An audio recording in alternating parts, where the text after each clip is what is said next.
Onde estão os arquivos? Eu os apaguei. Eles se foram. Fale a verdade. Polícia! Era pouco antes do amanhecer, quando a praia de Castelhanos ainda parecia presa entre o último suspiro da noite e o primeiro sopro de luz.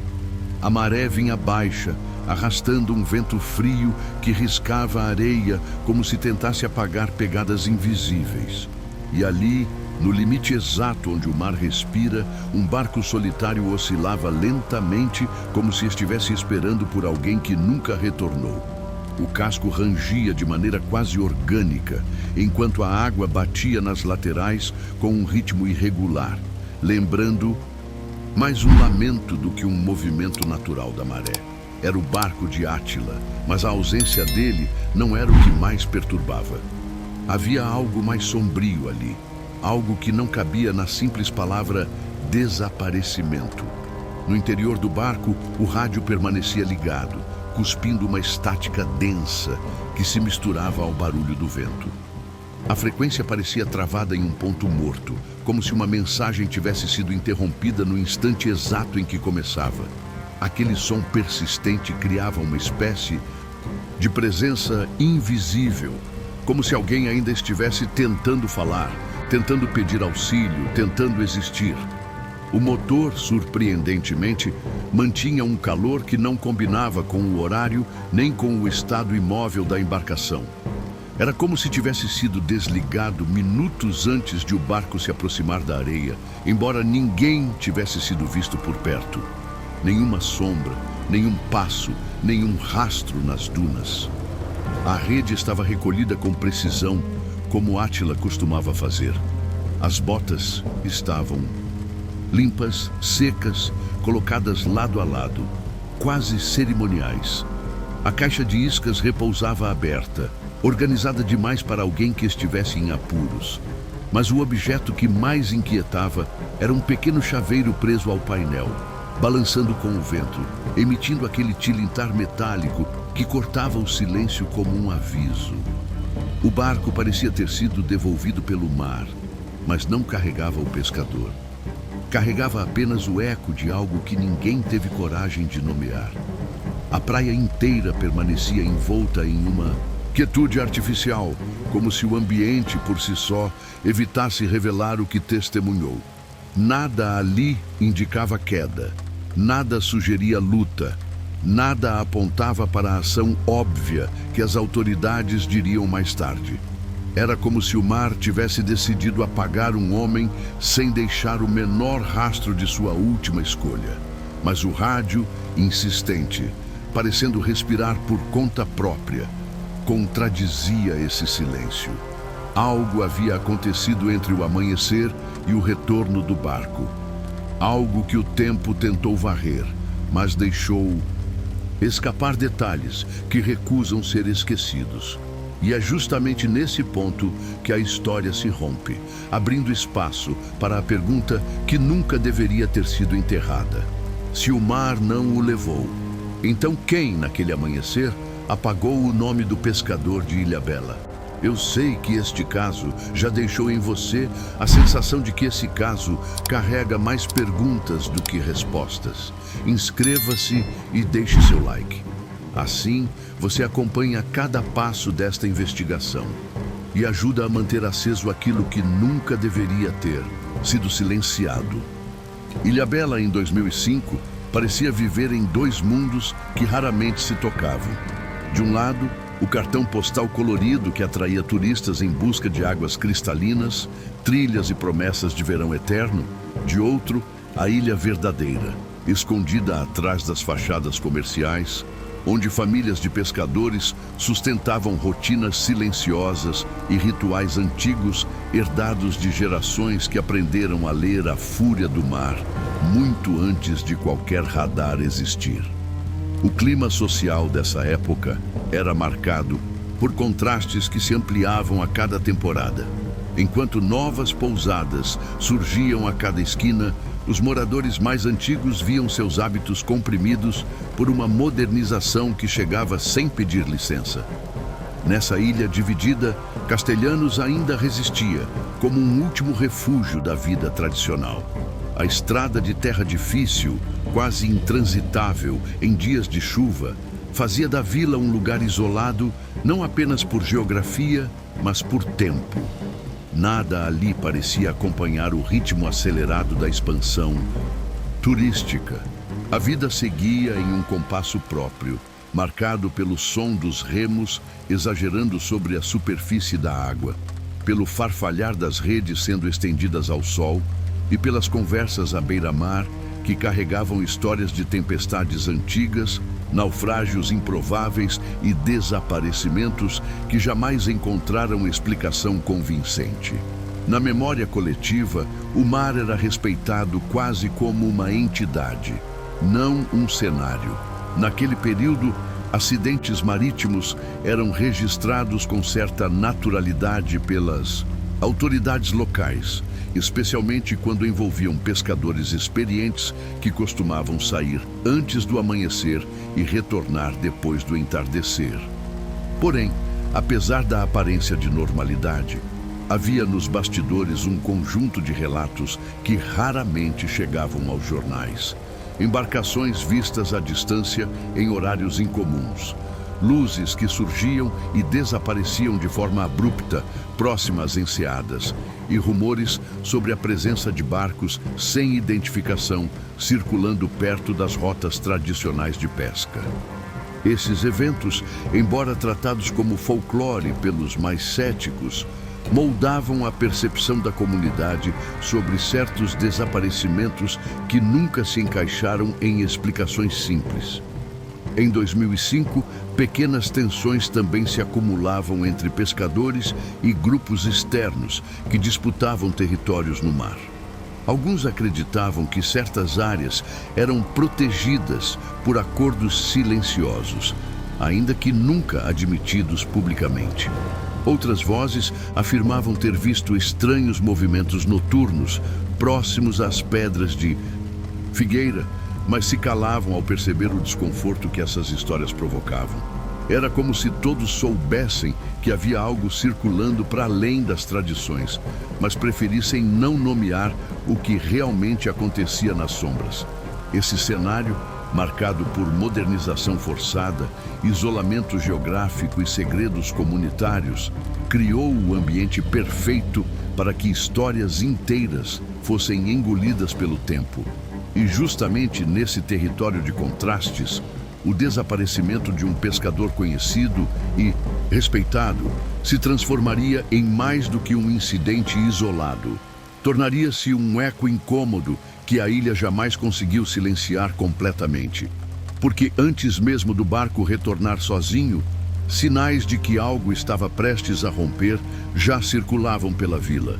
Sinais que ninguém reconheceu até que fosse tarde demais. Átila não era apenas mais um pescador de Ilhabela. Dentro da comunidade de castelhanos, seu nome carregava uma espécie de respeito silencioso, conquistado não pelo tamanho das capturas, mas pela constância de sua presença no mar. Aos 42 anos, tinha o rosto marcado pelo sol e pelas madrugadas, e os olhos sempre semicerrados, como quem vive em permanente vigilância. Era conhecido pela habilidade incomum de prever mudanças súbitas no clima, apenas observando a direção do vento ou o comportamento das gaivotas. Para muitos, aquilo parecia um dom herdado dos antigos pescadores da ilha.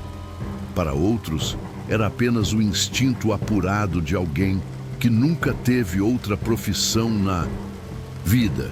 Sua rotina era previsível quase ao ponto de se tornar ritualística. Acordar antes do sol, preparar o café preto forte que bebia em silêncio, conferir os nós das redes e partir em direção às águas profundas. O rádio sempre ligado era sua marca registrada. Átila dizia que o silêncio absoluto do mar fazia a mente ouvir coisas que não devia, e por isso mantinha a velha frequência da guarda costeira como companhia constante. Muitos zombavam dessa mania, mas ele não se importava. Era uma forma de permanecer ancorado ao mundo quando as ondas tentavam engolir a noção de tempo. Apesar da vida dura, Átila guardava um sonho modesto: comprar seu próprio barco, reformá-lo e finalmente pescar além das áreas que compartilhava com outros. Trabalhava com uma disciplina quase obstinada para juntar algum dinheiro, mas nunca confessou a ninguém o quanto já tinha economizado. Nem mesmo para a filha, com quem mantinha uma relação de afeto reservado, típica de homens que aprenderam a amar mais. Com gestos do que com palavras. Nas semanas anteriores ao desaparecimento, quem convivia com ele chegou a notar pequenos detalhes que, à época, pareciam insignificantes. O modo como olhava para o horizonte por longos períodos, a forma como interrompia conversas ao ouvir determinados ruídos no rádio, ou a frequência crescente com que mencionava barcos desconhecidos cruzando áreas que antes eram tranquilas. Um amigo próximo chegou a comentar que Átila parecia carregando uma sombra no ombro. Expressão comum entre os pescadores para indicar preocupação profunda. Outra particularidade, raramente comentada, era seu hábito de registrar datas e horários específicos em um caderno velho, aparentemente sem lógica. Páginas preenchidas com observações sobre marés, ventos e barcos que passavam ao longe. Depois de seu desaparecimento, esse caderno seria encontrado guardado sob uma caixa de ferramentas, mas seu conteúdo acabaria ignorado pelas autoridades. Era como se Átila, sem perceber, estivesse deixando pistas sobre algo que observava no mar, algo que lhe despertava inquietação crescente. E essas pistas, aquelas que ninguém interpretou a tempo, abririam brechas profundas na investigação quando o caso finalmente explodisse para além da vila. Porque no fundo havia um detalhe sobre Átila que poucos sabiam. E esse detalhe mudaria completamente a interpretação do que aconteceu naquele amanhecer. A madrugada do desaparecimento começou como tantas outras. A lua, ainda alta, espalhava um brilho pálido sobre as águas calmas de Castelhanos, enquanto a luz fraca da lamparina na varanda revelava a silhueta de Átila preparando suas redes com a precisão de quem repete o mesmo gesto há décadas.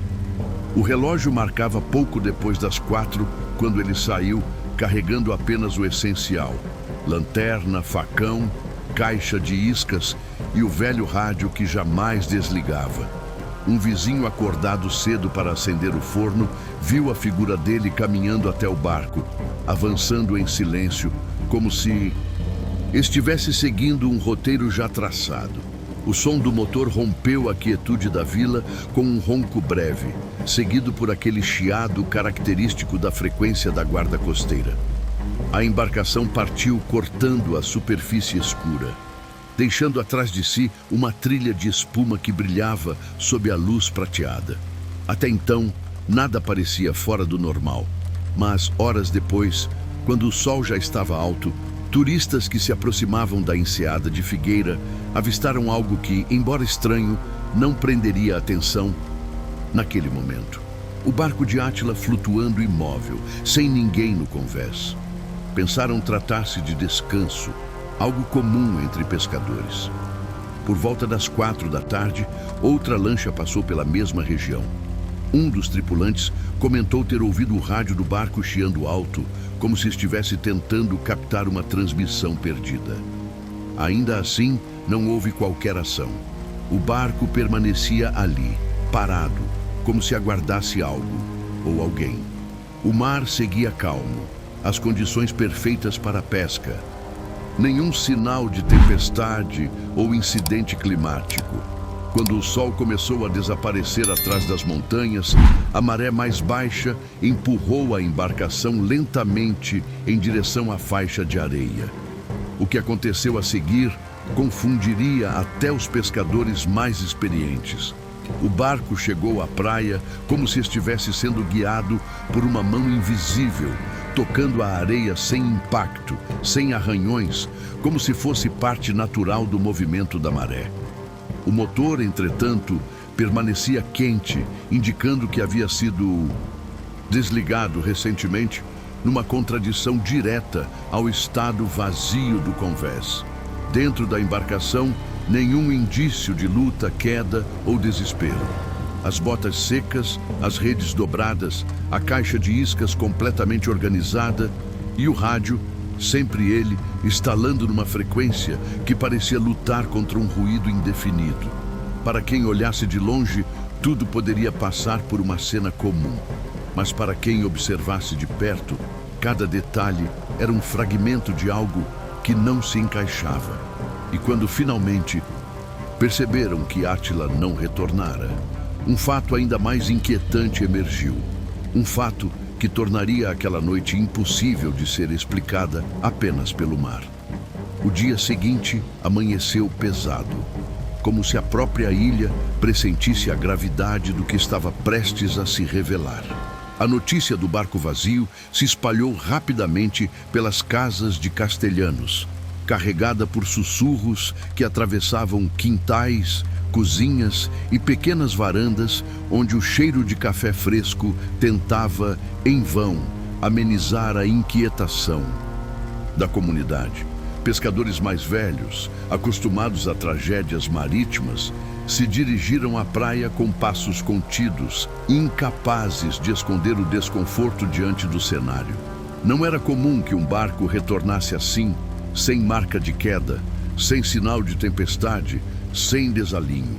A precisão da arrumação dentro da embarcação parecia negar qualquer explicação acidental. A família de Átila chegou pouco depois, tomada por uma mistura de incredulidade e silêncio sufocado. A filha, com expressão transtornada, tentava entender como alguém tão familiar ao mar poderia simplesmente desaparecer sem deixar uma única pista. A esposa, sentada na areia, agarrava o pequeno chaveiro que sempre ficava preso ao painel do barco, sentindo que aquele objeto agora carregava um peso que jamais tivera antes. Perto dela, moradores evitavam fazer perguntas diretas, como se temessem ouvir respostas que não conseguiriam suportar. A polícia marítima chegou tarde, quase ao meio-dia. 2 agentes caminharam até o barco, observaram superficialmente o interior e, em poucos minutos, concluíram que poderia se tratar de um desaparecimento por queda acidental, ainda que nenhum dos elementos encontrados sustentasse tal afirmação. Nem sequer tocaram no motor quente, ignorando completamente a incoerência entre o calor recente e o retorno suave da embarcação pela maré.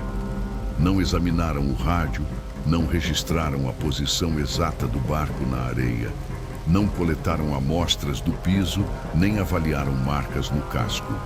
Era como se desde o primeiro olhar tivessem decidido que aquele caso não merecia aprofundamento. A imprensa local apareceu discretamente, tirando algumas fotos sem grande interesse. Uma pequena nota publicada no jornal da cidade tratou o desaparecimento como ocorrência comum entre pescadores, desconsiderando o fato de que o clima estava estável, o mar tranquilo e que Átila era reconhecido justamente por evitar riscos. Esse enquadramento negligente começou a inquietar os moradores, que sentiram um mal-estar crescente ao perceber que a história estava prestes a ser tratada como mais um número em relatórios engavetados. Naquele mesmo dia, enquanto alguns falavam em acaso, outros começaram a recordar rumores antigos. Embarcações não identificadas circulando perto da enseada, movimentos noturnos incomuns e relatos abafados sobre disputas silenciosas por pontos de pesca. Observações que, isoladamente, pareciam apenas boatos, mas que, reunidas, criavam um ruído desconfortável no ar. E foi exatamente nesse ruído que surgiram os primeiros indícios de que a história, ao contrário do que sugeriam os relatórios oficiais, estava prestes a se fragmentar em direções inesperadas. A investigação oficial começou, pelo menos no papel, ainda no final da tarde daquele mesmo dia. Porém, para quem acompanhou os passos iniciais da Polícia Marítima, tornou-se evidente que o caso de Átila nunca recebeu a atenção mínima necessária. O relatório preliminar, redigido às pressas, continha apenas 2 páginas, com frases vagas e conclusões apressadas que ignoravam praticamente todos os elementos que tornavam o desaparecimento anômalo. A classificação de morte acidental surgiu cedo demais, quase como uma decisão tomada antes mesmo da análise dos fatos. Era como se a narrativa estivesse pronta e o papel da investigação se limitasse a preencher campos burocráticos. Os agentes não examinaram cuidadosamente o interior do barco. O motor quente, que contrariava a hipótese de abandono prolongado, não foi medido, fotografado ou mencionado no relatório. Nenhum teste foi realizado no rádio que permanecera ligado, travado em uma frequência que poderia ter registrado fragmentos de transmissão. O convés, que poderia conter sinais de presença recente, também foi negligenciado. Não houve coleta de digitais, não houve busca por pegadas na areia, e a posição exata da embarcação na maré não foi registrada. Era uma investigação sem método, como se todos os passos fossem conduzidos apenas para cumprir uma formalidade. Testemunhas que poderiam oferecer informações relevantes foram ignoradas ou tratadas com desdém. Um pescador experiente que afirmara ter visto um segundo barco naquela área durante a tarde sequer teve seu depoimento anexado ao processo. Ele relatou ter notado movimento estranho próximo à enseada, algo que nunca ocorria naquele horário. Mas a polícia descartou suas palavras como percepções imprecisas devido à distância. Ainda assim, outros moradores confirmaram ter ouvido sons de motores por volta das 2 da tarde. Sons que não pertenciam às embarcações habituais da vila. Nada disso foi registrado. A linha do tempo construída pela polícia apresentava lacunas gritantes. O relatório afirmava que o barco de Átila havia ficado horas à deriva antes de tocar a areia, ignorando os relatos de turistas que viram a embarcação parada com o rádio ativo e perfeitamente alinhada à maré.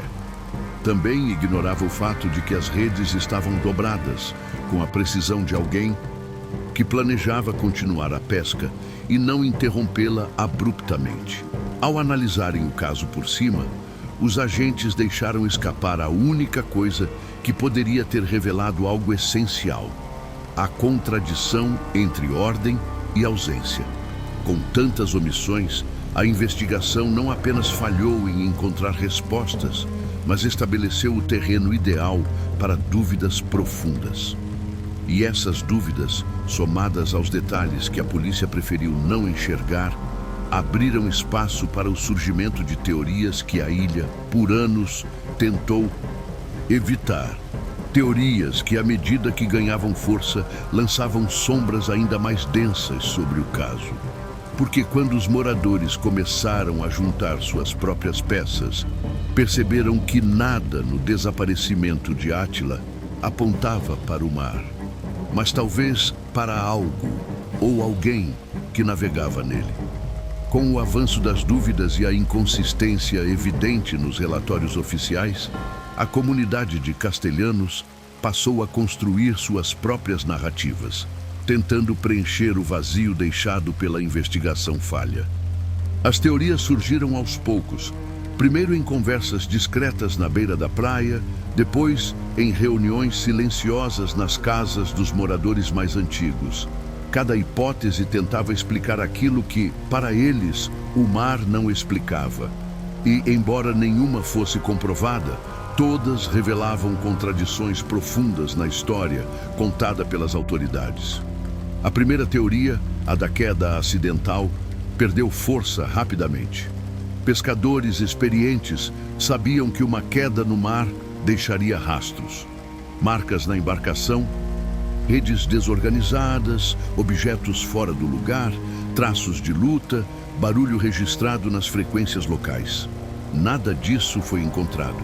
Além disso, Átila era conhecido pela postura cautelosa, pela habilidade de se equilibrar mesmo em mar revolto e pela atenção constante aos detalhes que poderiam criar riscos. A teoria parecia conveniente demais para ser verdadeira. A segunda teoria sugeria que ele poderia ter sofrido uma crise médica repentina, como um desmaio ou ataque cardíaco. Porém, essa hipótese também se fragmentava diante do estado impecável do barco. Se algo assim tivesse acontecido, as redes não estariam dobradas com precisão, as botas não estariam secas e alinhadas, e o motor, tão recentemente desligado, não combinaria com qualquer cenário de emergência. Havia tempo gasto ali, tempo de ações conscientes, o que contrariava qualquer evento súbito. Outra linha de especulação apontava para disputas por pontos de pesca. Embora raramente admitidas, confrontações discretas ocorriam na região, especialmente quando grupos externos tentavam tomar áreas frequentes dos pescadores antigos. Alguns moradores lembravam de conversas tensas envolvendo Átila semanas antes do desaparecimento. Mas nada concreto surgiu para justificar uma abordagem direta no mar. Ainda assim, essa teoria começava a ganhar forma quando associada ao relato ignorado do segundo barco avistado na tarde do sumiço. A teoria mais controversa, porém, envolvia embarcações suspeitas que circulavam perto das enseadas em horários incomuns. Relatos antigos mencionavam barcos sem identificação, com motores silenciosos que desapareciam rapidamente ao perceberem a aproximação de pescadores locais. Alguns acreditavam que essas embarcações estariam ligadas a pequenas rotas clandestinas operando sob absoluta discrição. E se Átila tivesse visto algo que não deveria, seria possível que alguém quisesse silenciá-lo. Por fim, havia quem falasse em fuga voluntária, hipótese prontamente rejeitada pela família e por qualquer pessoa que conhecesse o pescador. Nada em sua vida, rotina ou comportamento indicava desejo de partir. Sua relação com a filha, especialmente, era motivo suficiente para descartar essa teoria. Com tantas versões conflitantes, uma conclusão se formava na mente dos moradores. Não era o mar que escondia a verdade. Era a própria sombra humana que pairava sobre ele. E essa sombra começou a ganhar contornos ainda mais perturbadores quando um detalhe esquecido por quase 15 anos emergiu, revelando que alguém naquela tarde tentou pedir socorro, mas foi interrompido. Por quase 15 anos, o caso de Átila permaneceu soterrado sob camadas de silêncio, descaso e versões frágeis repetidas como verdades convenientes. Até que, em 2019, uma peça inesperada ressurgiu das sombras, trazendo consigo não apenas novas perguntas, mas a possibilidade inquietante de que alguém, naquela tarde, realmente tentou pedir ajuda e teve sua voz cortada antes que pudesse concluir a frase. O responsável por trazer esse detalhe à tona foi um ex-radialista da Guarda Costeira, já aposentado, que guardara na memória um fragmento que nunca conseguiu esquecer, embora tenha sido ignorado pelos superiores na época. Ele relatou que, entre 2 e 3 da tarde no dia do desaparecimento, uma transmissão incompleta invadiu a frequência operacional da corporação. O sinal era fraco, arrastado pelo vento e pelas interferências típicas da região, mas não o bastante para passar despercebido. O radialista lembrava nitidamente do som de estática intensa, seguido por uma voz masculina que tentava formular palavras interrompidas por chiados. A tonalidade daquela voz não era de alguém dando instruções técnicas ou chamando casualmente. Era urgente, quase ansiosa, como se lutasse contra o tempo para emitir um aviso. Apenas fragmentos puderam ser compreendidos, sílabas isoladas, respirações rápidas, um padrão quebrado que parecia um pedido de socorro mal formado. O mais perturbador, porém, veio na parte final dessa transmissão. O radialista mencionou que antes do sinal cair por completo, ouviu um ruído que não correspondia ao som de ondas ou motores comuns. Era algo pesado, metálico, seguido de um corte abrupto, como se alguém tivesse desligado o rádio de forma brusca ou derrubado o equipamento no convés. Após esse instante, o silêncio tomou conta da frequência e nada mais foi captado. Ao tentar reportar o ocorrido, o técnico foi orientado a descartar o episódio sob a alegação de ser apenas interferência de embarcações turísticas. Mas ele sabia que aquela voz carregava algo diferente. Algo que ele não conseguiu ignorar, mesmo depois de anos. Quando essa informação veio à tona em 2019, um detalhe adicional acrescentou gravidade ao caso. O rádio encontrado no barco de Átila estava travado, exatamente na mesma frequência usada pela guarda costeira, a ênfase que faltava para conectar os eventos. A coincidência era estreita demais para ser casual. Se o radialista realmente ouviu um pedido de ajuda naquele horário, então alguém, possivelmente o próprio pescador, tentou comunicar-se antes de desaparecer. Mais inquietante ainda, algo ou alguém interrompeu essa mensagem antes que ela se completasse. Essa revelação, ignorada quando ainda poderia ter significado algo, transformou completamente a narrativa do caso.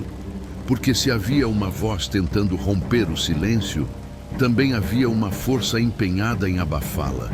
E foi justamente ao revisitar esse fragmento esquecido que um vazio ainda maior se abriu, revelando que por trás do desaparecimento de Átila não havia apenas silêncio, havia um apagamento calculado. Depois da revelação tardia sobre a transmissão interrompida, qualquer esperança de reconstruir o caso enfrentou um obstáculo devastador: o tempo. O tempo havia passado como um vento salgado que corrói tudo o que toca. E aquilo que não foi devidamente preservado, investigado ou registrado acabou sendo engolido por um silêncio que parecia cuidadosamente alimentado.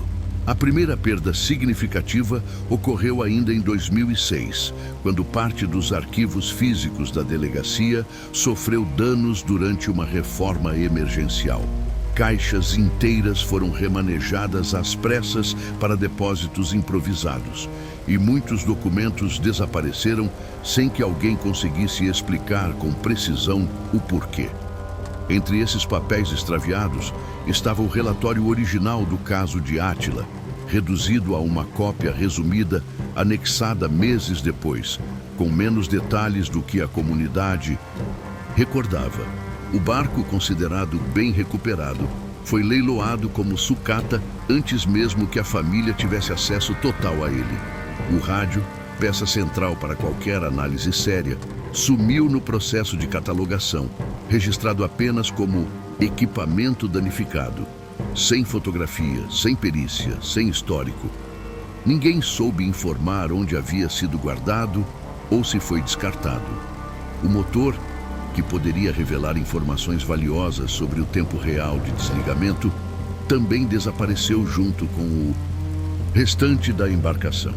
Cada elemento físico que poderia sustentar uma narrativa diferente foi eliminado gradualmente, até restarem apenas memórias fragmentadas e depoimentos tardios. A comunidade, por sua vez, passou a evitar o assunto. O desaparecimento de Átila se tornou uma ferida que ninguém queria reabrir. Pescadores mais velhos comentavam que certos temas não chamam coisa boa e mudavam de assunto ao ouvir seu nome. Famílias que antes conversavam livremente sobre superstições e lendas marítimas passaram a tratar o caso com a mesma cautela reservada a histórias perigosas. A filha de Átila mudou-se pouco tempo depois do ocorrido, levando consigo as poucas lembranças que ainda conseguia guardar do pai. Sua partida também contribuiu para que o caso perdesse força emocional na vila. As poucas tentativas posteriores de recuperar informações foram recebidas com resistência velada. Estruturas administrativas dificultavam acesso a documentos antigos. Jornais locais já não tinham. Edições da época e conversas sobre o desaparecimento eram encerradas com frases evasivas, como se todos carregassem uma espécie de acordo tácito. O assunto deveria permanecer enterrado. O silêncio, antes apenas um efeito colateral, transformou-se em muralha. Era como se alguém tivesse cuidado, ao longo dos anos, de garantir que qualquer fio solto fosse cortado antes de levar a algum lugar. Que cada pista que pudesse construir uma narrativa diferente fosse afogada antes de emergir. Que cada dúvida fosse sussurrada, mas nunca investigada. E, em meio a esse apagamento quase ritual, uma pergunta começou a crescer. Uma que não apenas confrontava o desaparecimento, mas revelava um incômodo muito mais profundo. Por que um caso aparentemente simples precisava ser tão cuidadosamente esquecido? O caso de Átila poderia ter se perdido de vez, dissolvido entre papéis extraviados, versões frágeis e lembranças que o tempo parecia empenhado em desgastar. No entanto, o destino das histórias esquecidas às vezes muda de direção quando alguém, por acaso ou obsessão, decide ouvir o que o silêncio tentou enterrar. Foi o que aconteceu em 2023, quando uma pesquisadora independente especializada em desaparecimentos costeiros chegou a Ilhabela para investigar relatos antigos de embarcações não identificadas que teriam circulado na região entre 2002 e 2008. Seu objetivo inicial nada tinha a ver com Átila, até que, ao revisar arquivos aparentemente irrelevantes, ela se deparou com fragmentos do caso que despertaram uma curiosidade imediata. A primeira peça incomum encontrada foi o depoimento jamais anexado do pescador que afirmara ter visto um segundo barco próximo à enseada de Figueira na tarde do desaparecimento. O documento, escrito à mão, estava dobrado entre relatórios de outra ocorrência, como se tivesse sido colocado ali propositalmente ou apenas jogado sem importância. A pesquisadora percebeu que o conteúdo não coincidia com nenhuma das versões oficiais publicadas na época. Ali, no relato esquecido, estava descrito um barco escuro, sem identificação, navegando de forma lenta e cautelosa, quase como se estivesse observando algo ou alguém. Em seguida, ela encontrou um registro antigo da guarda costeira mencionando interferências incomuns na frequência operacional naquele mesmo dia. O documento, embora breve, coincidia com a hora aproximada relatada pelo radialista aposentado. Essa conexão imediata acendeu um alerta. Era improvável que dois relatos independentes, separados por tantos anos, apontassem para o mesmo intervalo de tempo sem que houvesse uma ligação concreta entre eles. A pesquisadora reuniu esses elementos e começou a reconstruir uma linha do tempo alternativa, alinhando mensagens interrompidas, motor quente, barco perfeitamente organizado e depoimentos ignorados. À medida que avançava nessa reconstrução, novos detalhes surgiam. Algumas testemunhas que antes evitavam comentar o caso passaram a se abrir, talvez por acreditarem que, depois de tanto tempo, já não corriam riscos ou não tinham mais o que perder. Relataram sons de motores incomuns naquela tarde, luzes discretas próximas ao costão e movimentos que não pertenciam à rotina da vila. Tudo isso, somado ao caderno de anotações de Átila, que registrava datas e passagens de barcos desconhecidos, começou a formar uma narrativa que a investigação original jamais se dispôs a explorar. O retorno do caso à superfície não trouxe apenas novas informações, trouxe também um desconforto profundo, porque ao reexaminar cada detalhe negligenciado, uma suspeita emergiu com força perturbadora. Talvez Átila não tenha sido vítima do mar, mas de algo que navegava sobre ele, agindo longe dos olhos e perto demais de quem não deveria ter visto nada. E é exatamente essa suspeita que levaria a pesquisadora a descobrir um elemento ainda mais inquietante, algo que não apenas reescrevia a história, mas revelava o que, por quase 2 décadas, todos acreditaram ser impossível. Quando o caso de Átila voltou à superfície, já não se tratava apenas de compreender o que aconteceu naquela manhã silenciosa em Castelhanos. A redescoberta do desaparecimento expôs algo mais profundo, algo que ultrapassava a experiência individual de um pescador e tocava de forma perturbadora na forma como sociedades inteiras lidam com o que não conseguem explicar. Histórias como a dele revelam a fragilidade com que vidas comuns são tratadas quando colidem com estruturas maiores, sejam elas burocráticas, políticas ou simplesmente humanas. O silêncio que tomou o caso não foi apenas consequência de negligência, foi, em parte, resultado de uma tendência antiga das comunidades costeiras, a de sufocar aquilo que ameaça romper suas narrativas de estabilidade. As vilas de pescadores sempre foram sustentadas por códigos não escritos, compreendidos apenas por quem convive diariamente com o mar. Entre esses códigos, existe um pacto silencioso de aceitar o inexplicável como se fosse parte natural da vida. Tempestades que surgem sem aviso, ondas que engolem barcos sem deixar rastros, sons que ecoam do nada. Tudo é incorporado à rotina com uma serenidade quase fatalista. Mas, quando o inexplicável assume forma humana, quando o desaparecimento deixa rastros que não combinam com as versões oficiais, esse mesmo pacto se transforma em um mecanismo de autopreservação.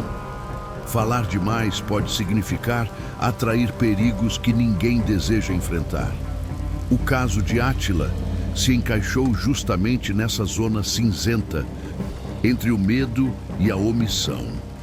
A comunidade percebeu que havia algo errado, mas não sabia nomear o que via. A polícia reconheceu inconsistências, mas preferiu encerrar o assunto rapidamente. A família, impotente diante das falhas institucionais, acabou engolida pela dor silenciosa de quem precisa aceitar uma perda sem explicação. E, entre esses fragmentos, a verdade permaneceu suspensa, invisível o suficiente para não gerar escândalo, mas presente o bastante para assombrar quem conhecia a história de perto. Esse desaparecimento revela, acima de tudo, como a memória coletiva é moldada pelas histórias que escolhemos contar e pelas que escolhemos enterrar. Recordar Átila não é apenas revisitar um caso negligenciado, é confrontar a maneira como lidamos com vidas que não recebem o mesmo peso, a mesma atenção, o mesmo cuidado. Sua história expõe o perigo de aceitar explicações prontas, de confiar cegamente em versões oficiais e de permitir que o tempo apague aquilo que jamais deveria ter sido deixado no escuro. E quando a pesquisadora percebeu o que estava prestes a emergir do conjunto de detalhes ignorados, ela entendeu que o caso jamais foi sobre ausência, mas sobre presença. Uma presença que permanecia ali, silenciosa, à espera de ser notada. Porque havia um último elemento, um ponto cego capaz de reconfigurar tudo que ainda não havia sido revelado. A história de Átila, reconstruída peça por peça, após quase 2 décadas de silêncio, não oferece o conforto de uma conclusão definitiva. Ela permanece suspensa como tantas outras narrativas apagadas pelo tempo, sobrevivendo apenas porque alguns detalhes insistiram em não desaparecer. O barco que retornou sozinho, o motor quente, o rádio travado na frequência da guarda costeira, o segundo barco ignorado, a transmissão interrompida, os documentos extraviados, as lembranças fragmentadas da comunidade. Tudo forma um mosaico incompleto que resiste ao esquecimento, mesmo sem entregar respostas claras. A ausência de explicação não diminui o peso dos acontecimentos. Ao contrário, amplia a sensação de que algo maior, algo além da superfície tranquila das águas, atuou naquele amanhecer em Castelhanos. A redescoberta do caso não devolve o pescador à sua família, mas devolve a ele aquilo que havia sido tomado sem permissão, a dignidade de ser lembrado. Um desaparecimento não pode ser resolvido quando as provas são negligenciadas, quando a investigação se limita ao óbvio e quando a verdade é empurrada para baixo de arquivos desorganizados. Mas pode ser resgatado quando alguém decide escutar o que permanece sussurrando no intervalo entre o vento e a memória. O trabalho da pesquisadora, que trouxe à luz fragmentos antes enterrados, demonstra que histórias esquecidas não desaparecem totalmente. Elas apenas aguardam que alguém se disponha a segui-las até onde for possível, mesmo quando o caminho está coberto por sombras densas. O caso de Átila revela também a importância de reconhecer o valor de vidas comuns, daquelas que raramente estampam manchetes, mas que sustentam as raízes de comunidades inteiras. Homens como ele, que enfrentam o mar todos os dias, carregam consigo narrativas que merecem ser preservadas, não apenas pela família ou pelos amigos, mas por todos que se importam com justiça, memória e humanidade. Revisitar o desaparecimento do pescador de Ilhabela não é apenas um exercício investigativo. É um gesto de resistência contra a tendência de permitir que certas histórias morram por conveniência ou descaso. Ao encerrar este documentário, resta apenas uma certeza: o silêncio que envolveu o caso nunca foi natural. Ele foi construído, sustentado e, de certa forma, protegido. E é justamente por isso que contar essa história importa. Enquanto ela continuar sendo lembrada, o desaparecimento de Átila permanecerá vivo como advertência, como memória e como insistência de que nenhuma verdade deve ser enterrada sem questionamento. Cada detalhe, cada contradição, cada fragmento ainda ecoa, pedindo para não ser esquecido.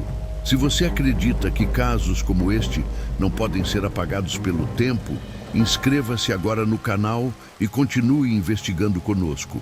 Sua presença mantém vivas as histórias que o silêncio tentou enterrar.